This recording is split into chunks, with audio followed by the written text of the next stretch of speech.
Hello, everyone. Welcome to another edition of Education Quest Live. As in previous months, I'm still Jason, and here to kind of guide you through this. This month's topic is all about the FAFSA, because it's FAFSA time. It's FAFSA season, yep. And our guest this week is Daphne. Daphne is our Senior Vice President for College Access Programs. Good morning. So she is here. She'll talk to us about the FAFSA and what we need to be ready and all of that good jazz. Before we get started, just kind of the housekeeping stuff from every month, in case this is your first month with us on Education Quest Live. We are taking your questions. So if you have questions about the FAFSA, about, what it entails, or anything that we're talking about today, if you want more information on that stuff, the comment section is the best place for you to put that.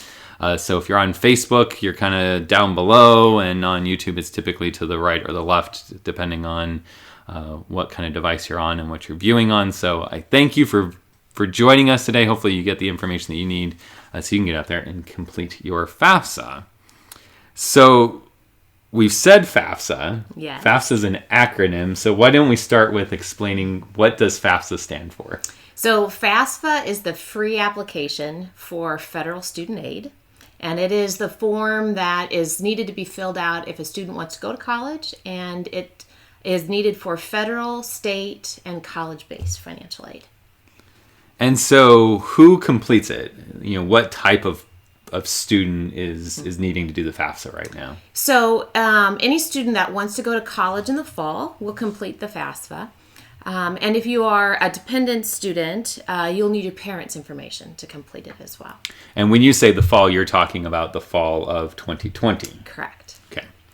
And so when should they complete it, the FAFSA? So the FAFSA opens like today on October 1 of each year. So you can start today with that process. And if you are a student who's going back to school, you do a renewal form every year when you go back to college. Basically just kind of updating, right? Mostly just the tax information. Exactly. Than anything else that's changed, right? Yep. Not complicated. Not at all. And when it gets complicated, that's why we exist, right? Exactly. Yep. This is a really common question for us on social media and stuff is, what's the deadline for the FAFSA? So it can start October 1, and then you can apply through the end of June the following year to complete it. So for the current one, it'd be October 1st of 2019 through June of 2021. Yes. Okay. Yep. And then do the schools have deadlines that students need to be aware of? They can, yes. And so probably the best thing to do is contact the financial aid office and ask if they have a priority filing date for the FAFSA. And our general advice, I think Joan had mentioned in a previous Education Quest Live, and I know Victor mentioned this in the last month's Education Quest Live, that the recommendation is basically just to fill it out as soon as possible. Yes. Just get it done, get it off your plate, one less thing to worry about. Yes. Awesome. And so obviously they need to know where to go to complete the FAFSA. So what's the website to go to if they're looking to do their FAFSA? So it's online, and it's FAFSA.gov. So FAFSA.gov is the place to go. And there's an app as well, right? There is an app. It's My Student Aid, and you can find it in the Apple Store or in Google Play. So they download that, full functionality, they'll be able to complete their entire FAFSA on that app? Yes, they can.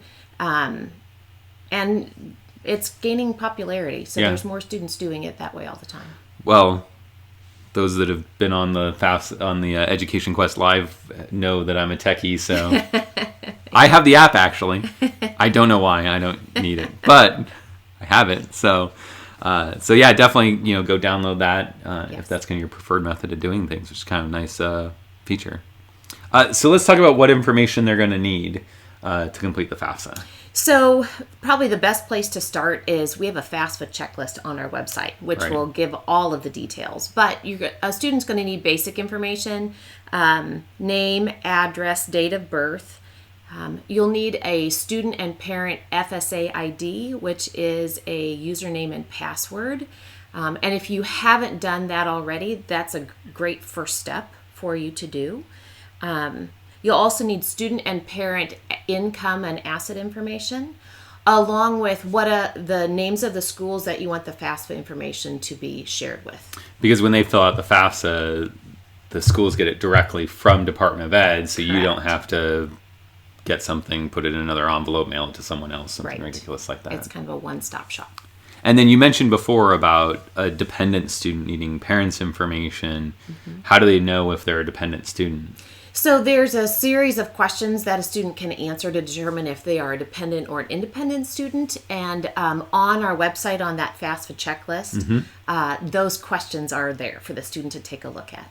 So as Daphne mentioned, that checklist is on the main page of our website. So if you just go to educationquest.org, you'll see that there. And then it's also in the comment section. So if you're watching this video live, or even if you're watching it later, you should be able to look down in that comment section. We'll get you straight to that FAFSA checklist, because it is a great resource. Yeah, it really is. Ha! Jinx. Okay. So what happens after the student completes the FAFSA? They've kind of done it. They've gone through the whole process. They put in all this information. Now what? So they'll get a student aid report Okay. via email. So they should be watching for that. In some instances, a student may be selected for verification, which basically means the college just wants to verify the information that was put into the FAFSA. Okay. So it's very important to check their email and make sure that if there is additional documentation requested, that they get it to the college timely. Okay. And the student aid report is how they find out if they've been selected for verification? Yes. Okay. Yes. And on the student aid report, we'll also explain to them their expected family contribution. Okay. Their EFC, which is what the family's expected to help pay toward the cost of college. So that's that estimate that comes from the FAFSA that says, like, this is what we believe based on that income information you guys can afford to pay. Correct. Okay. Yep. The other thing, the student aid report and the FAFSA will also generate, the college will send an award letter. Okay. Which is like, will identify for the student the aid that they would be eligible for at that school. Okay. And that goes back to the importance of knowing which colleges to send your FAFSA to, because you have to apply and be accepted, and then correct. Yeah, that's the very first step is to apply for admission and be accepted. And then send the FAFSA information, and then you get that letter. Yes. And that's where they really know, like, this is the grants that I'm going to get, and loans and all of that stuff just kind of gets all ironed out on that award letter. Awesome. So every school, we kind of covered this with having to apply, but not every school that you list on the FAFSA will send you an award letter if you haven't applied. Is that correct? Correct.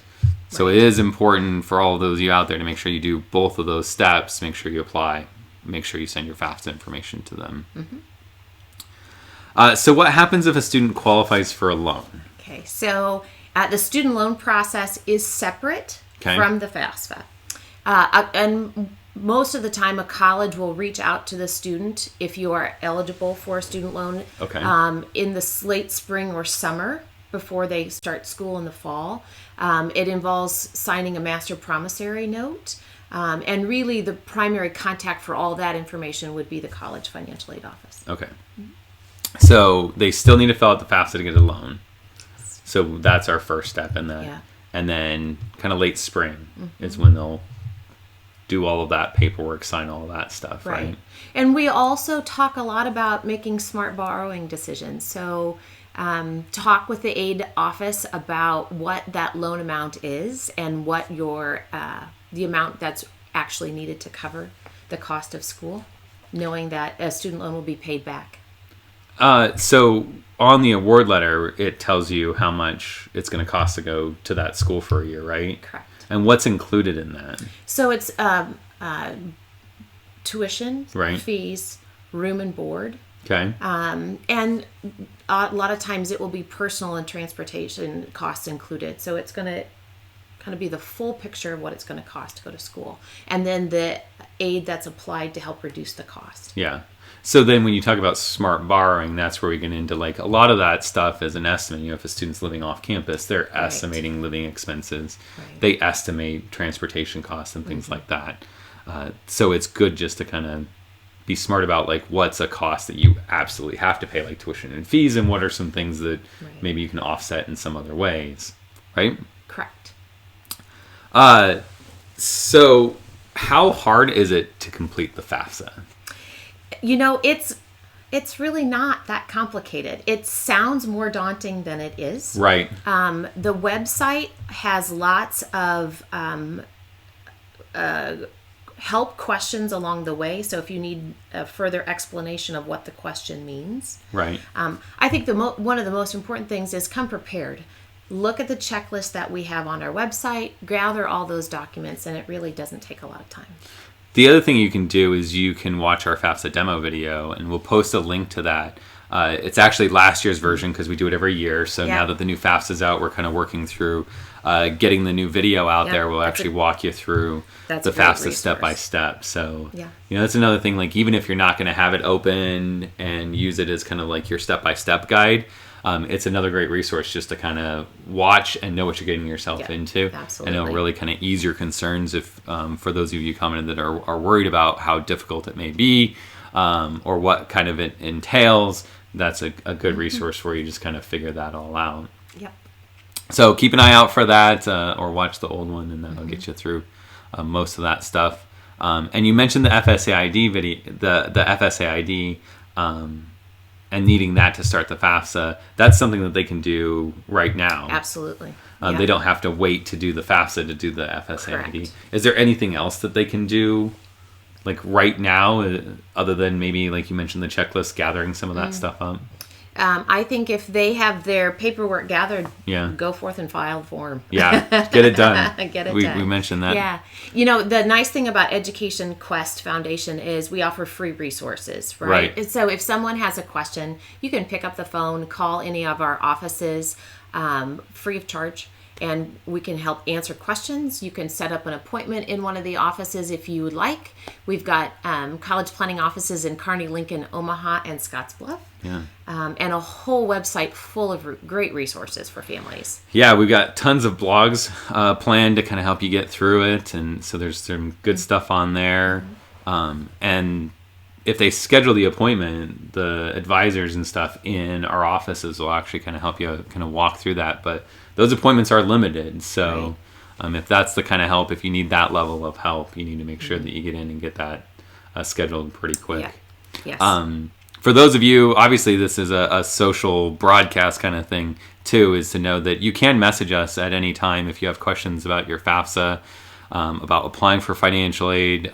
We get questions a lot of times. People will message us about the student aid report and what is this, or I got an award letter, or I haven't got my award letter. Should I be concerned? I mean, those are kind of common things that we get on social media, and we enjoy that. So if you have any of those questions, you can always message us on Facebook or Twitter or Instagram.